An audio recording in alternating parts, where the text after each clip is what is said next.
Central and South America. Now they are pretty hard to miss, not only through sight, but of course sound. Don't they know that these high maintenance feathered friends are just as intelligent as they are cheeky? Well, they are cheeky. They have every right to be. They are the kings and the queens of their forest skies. And quite the romantics. They stick together until death do they part, but literally. Yeah, I guess what they have their own little personalities and looks, so like that. And if you have a look at the before, you'll notice the fine lines on their faces. Now they are like fingerprints, unmatchable to any other. Unfortunately, because they are so stunning, people steal them from their forests and sell them as illegal pets. We don't want to see them cooped up and used like an ornament, because they're not the type of bird that just wants to sit pretty. No way, Jose. Trust me, guys, you don't want to own a bird that lives to be around 100 years of age on average and is forever as hyperactive as a 5-year-old child. Trust me on that one. Now, looks as though our beautiful macaws are about to be taken home, so let's give them a big round of applause for coming out here today. Beautiful macaws. And now, some of you may think our next animals coming out here today as friends, and some of you may think of them as foes. Now, we like to think of the snakes coming out here today as friends. These guys in particular, because they are of the non-venomous kind. They sure are, Jez. This is Sute. He's a critically endangered wombat python found in the arid regions of Australia. Wombat pythons are unbelievably immune to some of the deadliest snakes. This little dude could be bitten by a venomous snake and still survive. They are the coolest thing, not on two legs. Right, that is pretty cool. Now, if there's something else we love, take a look up to the big screen and we're going to see things from a snake's perspective. Now, one of the first things you're going to notice is they do not see in colour. Nor do they really focus on shape, but also the movement that happens around them. Now, if we're able to take a look at the snakes getting around in the audience today, you're also going to notice they do not have ears. So if you see a snake and scream, don't expect them to do anything. If you see a snake and start jumping around all over the place, and you stand near one, or even on one, that's a totally different story. Oh, it sure is, Jez. And most people that are bitten by a snake, they're generally trying to catch or even kill it. And so please exhibit A! I was found out the back. I was taking some snakes on the Barbie and disco head flying out the side and just settle dance. Oh, don't worry, love. I can see you're concerned. The train snake wrangler. Nothing can hurt me. Oh! Oh! Oh, you got me! Oh, I really felt that one. Oh, I think I'm going in. Look at it now. It's a mouth. That's metal. And he's down. Jez, help me clean this mess up. This, my friends, is what we in Australia like to call a yobbo. You may have heard it referred to as a bogan, a drongo, a dropkick. He's found himself a snake, thinks he's a bit of a wrangler, and got himself bitten. You can't blame the poor snake for that. It's just defending himself like we would. This is, however, a very good chance to show you all a little bit of first aid. So, Jez, can you take care of our patient as quickly and as calmly as possible, please? That I can do, Lauren, no worries. I think that was quick and very much. Jez, mate, I love your priorities, I really do, but I want to show him how to take care of the yobbo, so can we sort him out, please? Okay, no worries. Well, thank you very much, mate. Oh, I see what's going on here. Okay, let's hand this out the back. You want me to take care of the yobbo? Okay, Whoa. What? Use this, take care of him. Okay, I was going to say, you take care of him, not take care of him. Compression bench. Alright. Going into the bush head. If you don't have one, you're wearing it. Use a piece of clothing or even your belt. Alrighty, okay, now what I need to do is locate the bite site. Now this could be the classic 2-punch marks or even a scratch. In this case, it has happened around the fingertips. Now I'm going to go 3 to 4 times around the bite site, and we're going to continue down the rest of the limb. I'm not going to do it so tight that we cut off the circulation, just enough pressure as you would a sprained ankle or a wrist. Very important in a real life situation. We're going to keep this patient very calm, very still, get the professional help to come out to where they are. In this case, we do have a show get on with. I said about the back where the croc boys can take care of it. Now, speaking of croc boys, Josh, not to be out there just yet, mate. Jeremy, I've got one of our biggest, meanest, most aggressive crocodiles. This guy's on his way out right now. Oh, I'm meant to be on the other side of the fence. Jeremy's staying there. This guy's already on his way. Just give me plenty of room, okay? Oh, boy. Here we go. He's starting to make his way out of the canal right now. Focus your attention in that direction. He's starting to line me up. I'll tell you what, you guys think this guy looks big from up there. Eventually, it looks to be down here. What does this make me nervous? Watch the power in his tail there. He's starting to line me up now. Here comes the best part. Here comes the strike. Jeremy, I'm going to give you this bucket. I need a little more than I get. Here we go.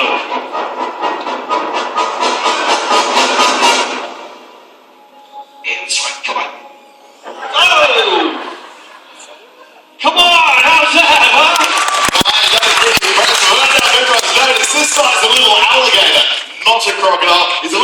small side, we'd best get out of it because we're being taken to the wetlands. Australia's wetlands are home to a huge diversity of birds. They can all share our waterways because they all use them differently.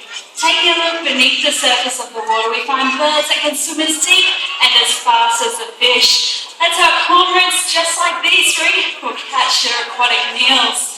As you can see, they are perfectly designed for life in the water, lacking the water-resistant coating on their feathers that many other birds do possess. This allows them to swim faster and dive to greater depths in pursuit of their prey. Whilst this is great for under the water, a bird can't take to the skies with wet feathers. And that's why you see cormorants just like these three lining the riverbanks throughout Australia with their wings outstretched as if hanging them out to dry. Whilst many birds like our cormorants love the thrill of the chase and a fresh catch, there are those that prefer their meat to be a bit more matured, shall we say. To the west coast of South America and into the Andes Mountains, we find the largest flying bird in the Western Hemisphere. With a potential to reach weights of 15 kilograms, with wingspans up to and over 3 meters. These birds have been seen soaring at altitudes of 16,000 feet. One of only 5 in Australia, I'd like to introduce you all to Chief, our spectacular Andean condor. A member of the New World vulture family, Chief is a scavenger with a preference for large carcasses like cattle and deer. Condors have also been seen cruising the coastlines in search of beach marine mammals like seals, dolphins and even whales. A near threatened species, condors are falling victim to secondary poisoning and to this day are sadly being trapped, shot and poisoned, making them a species that is truly in need of our support. It was a spectacular. You're all a very lucky audience today because we have a brand new bird making his debut in the Crocodiles. I'm sure they're both very excited. I'd love to introduce Jenna to take it away. Thanks, Shan. We are very excited. I'd like you all to meet my friend Yulai. And Yulai is a beautiful red-tailed black cockatoo. I've trained Yulai to fly from point to point, but also from person to person. So to demonstrate this today, I am going to need an adult volunteer from the audience that would like to meet Yulai face to face. Alright, this lady in the pink singlet, the blonde hair, would you like to stand up for me? And now what I need you to do is reach into your purse and pull out a $5 note. Some of you may laugh, but Yulai doesn't know this person and can find it a little bit awkward flying to a complete stranger. So for that reason, I've trained him to fly to a very common object that just so happens to be a $5 note. So do you have that $5 note? That's perfect. Stand back up for me. Now what I need you to do is fold that note in half. Just in half, yep, and in half one more time. Just the same way. And just place it in between 2 fingers and nice and flat, straight out to the side. So just with the note pointing upwards, just so it's nice and visible there. Now hopefully, you guys are going to know exactly who to fly to.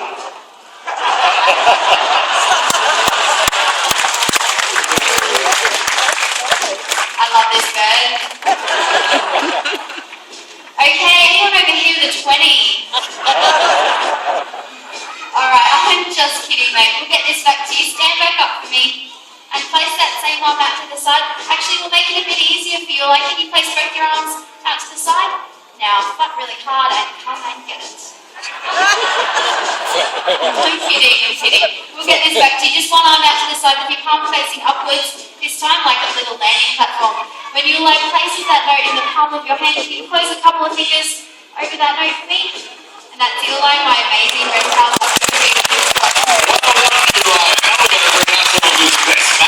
Check out some of our beautiful Australian native parrots, including our black cockatoos. If you keep your eyes and ears peeled today, you might be lucky enough to see some of these birds out there in the wild, as they're pretty common to see flying around the Sunshine Coast. They sure are. The black cockatoos are so graceful in flight, but I think who I mentioned, but just look at them go. They just have an absolute ball. They sure do, but in just a moment I'd like to introduce you all to the speed demons of the bird world. Our record and melodies.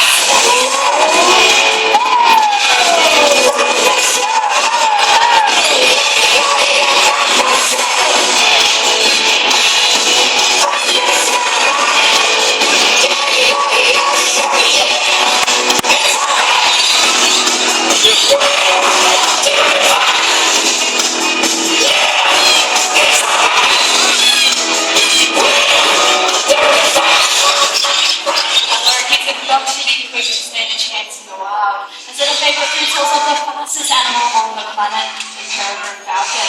All our Australian natives really do rely on the bush for food and shelter. So please remember, no bush, no birds. Very true, Chantal. Worldwide habitat loss is the biggest threat to the survival of our gorgeous wildlife. So let's make a difference today. Whoever you are, wherever you live, go home, grow a native tree in your backyard. Sooner or later, you're going to have amazing animals just like this living in your place. That's for sure. How about a big round of applause for Chantal? And of course, her gorgeous blue-flight birds. Well done, mate. And now, Warren, this is only leaving us one thing left to do. Let's do it. Who wants to see the crocs?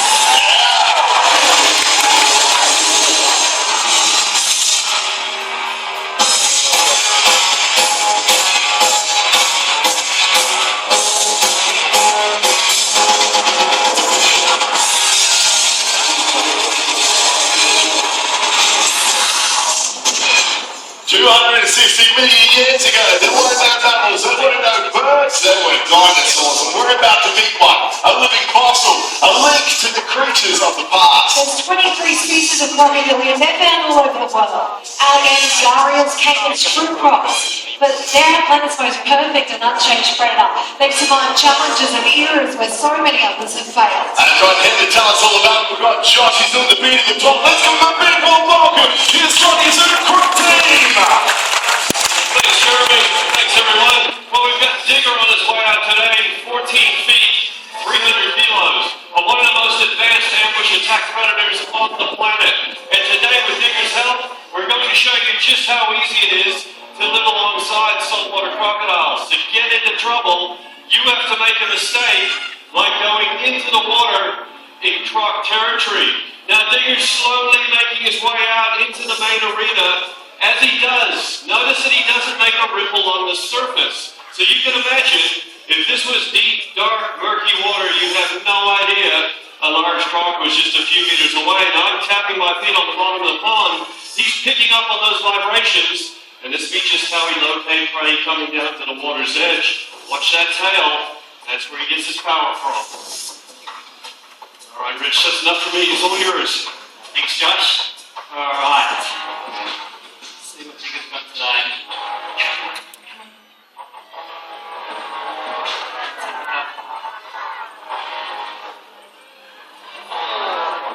Digger. Up here, buddy.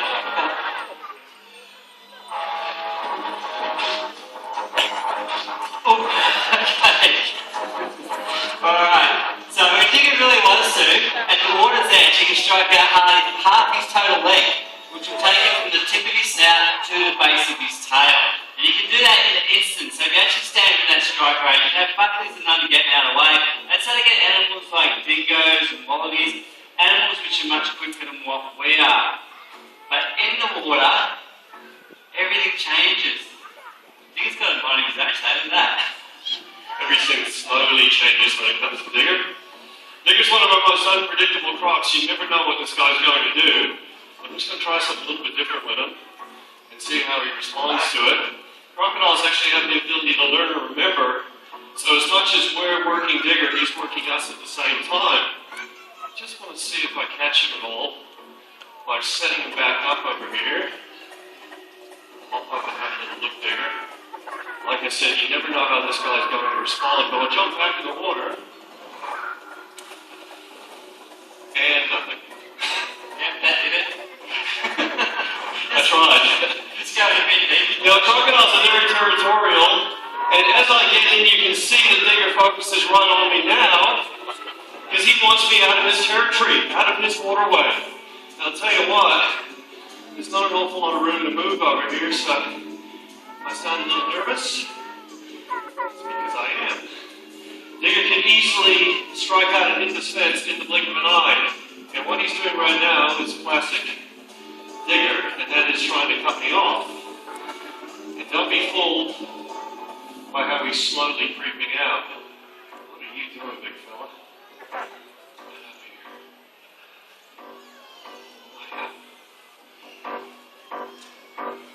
I just changed that back for you, fella. Oh! Richie, can you grab that? Come on, man. It's not too far away. I'll give you $1, Digger. was horrible. But in Digger's jaws is 3,000 pounds per square inch closing jaw pressure. That's more than any other animal on the planet. Closest living animal is the hippopotamus, has about 1,500 psi. So no other animal on Earth comes close to the jaw pressure of the saltwater crocodile. Now, it goes without saying, crocs are dangerous in the water and at the water's edge. But there's another place you can run into trouble, and that's in areas overhanging the water. Richie, you want to see if you can turn him for me? Good luck with that. Actually, while we're on the subject of Richie, where are you going, bud? He's got to go fast. While we're on the subject of Richie, for all the ladies out there, Richie is single. Yeah, that's right. He collects Star Wars action figures. Lives at home with his mom. It's a real catch. You have nothing. I'm trying to be sure Richie will tell you. Alright, come on, Digger. Come on, Digger. You can have a little bask after the show. There you go. Come on. Digger does love his son. Problem is they feel threatened by the males. At the moment, he's a little bit confused. Oh, Richie. Come on, you had that coming. Yeah, I know. This could be the longest demo in history. Problem is with the crocodile is known as a piece of food there. They're a little bit reluctant to move sometimes. So yeah. I'm going to leave, Rich. He's like, why do I have to move? There's a piece right here somewhere. We're just going to find it. Backing up now. He's almost there. Come on, Digger. Come on, Digger. He's almost got that. Come on, buddy. Oh, so close. Oh, you had to get your sausage first, didn't you? Come on, big fella. Wow. Any ideas, Richie? Go underneath there. Go swimming. Yeah, that's sorry, you didn't pick the alarm flags tonight, did you? Come on, big fella.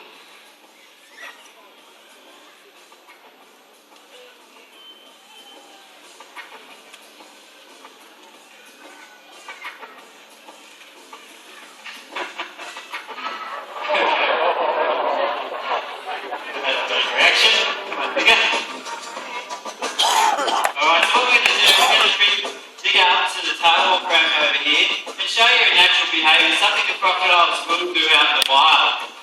Now, one of their favourite animals to pick up usually tail walk is fruit bats. And what fruit bats will do is they'll roost above the water, hanging upside down from the branch of a tree. So it makes them the perfect animal for a crocodile to do a tail walk and grab a hold of. They start doing this at the time of the little hatchlings. They'll pick off frogs and insects in the reeds. And they hatch out, they're about 15 to 17 centimetres long, so they're quite small, really. And then they still do it as adults. And when he does the tail walk, he'll come over, he'll have a look first. He's got good eyesight, and it's very movement orientated, and he'll use that tail again to carry himself up out of the water. And when he breaks the surface just like that, points above the water his eyes, that's real obvious, and typically snaps his nasal piece, so he can smell and take a breath as well. And just behind his eyes are a little black slit, which are his ears.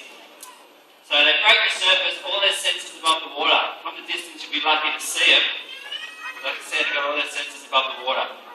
Digger looks a whole lot bigger from here too. Alright. So any animal, lizard, possum, or snake out in a branch above the water is potential prey for a saltwater crocodile to do a tail walk and grab a hold of. Come on, Digger. See him angle his head up? And your tail starts to twitch. And... oh, that's a good one. I like the way when you run above him like that, you can see where he's looking, and he's looking at my head. I think I need a big fish. Digger, come on, Digger. That's it. Round his side.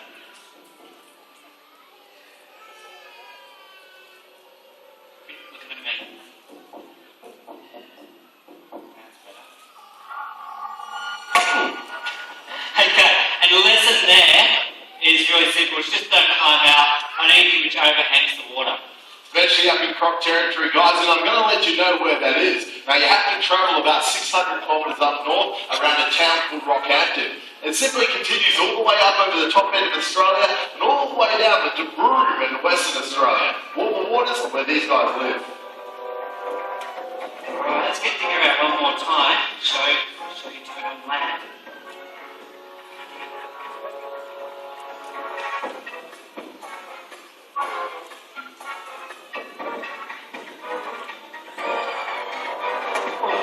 Okay.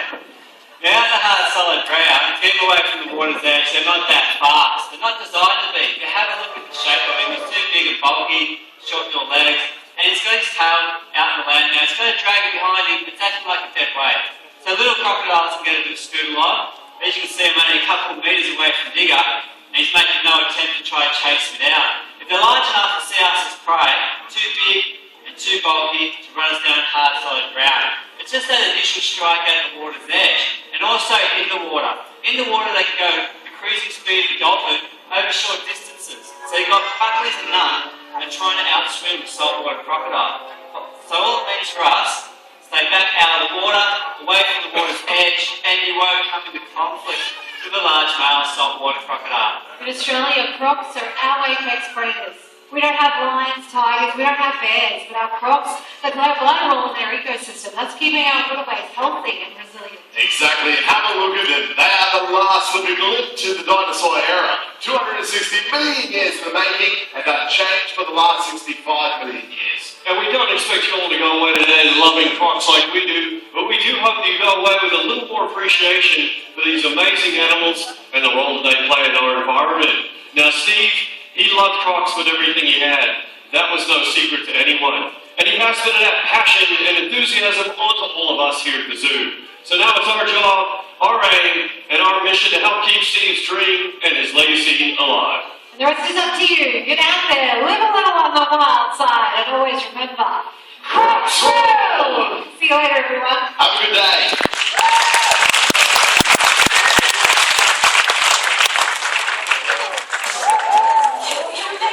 Let the adventure begin. You've enjoyed watching it on TV, now you can have your very own copy. Bindy's Boot Camp DVD is now available to buy from Australia Zoo retail stores. Also, don't forget to visit Bindy's Boot Camp Playground located near Africa. So come on kids, start your boot camp adventure today.